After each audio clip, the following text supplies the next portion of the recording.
ତପସ୍ୱୀ उत्तर देले, मु एक विशेष अनुष्ठान करिबाकु चाहे, जहा पाई मोते गोटिए बेताळर आवश्यकता अछि।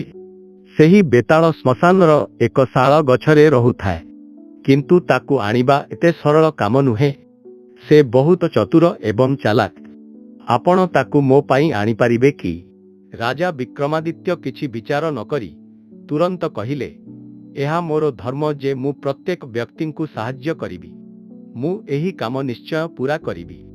श्मशान यात्रार आरंभ रातिर समय थिला। आकाशरे कड़ा मेघ छाईथिला एवं तीव्र पवन बहुथिला। राजा विक्रमादित्य निज शस्त्र नेई श्मशान दिगकु चालिले। समस्त दिगरे शांति एवं अद्भुत शब्द एक भयंकर भाव तैयारी करिथिला। राजा विक्रमादित्यंक साहस तथापि अडिग थिला। श्मशान पहुंची तांकर दृष्टि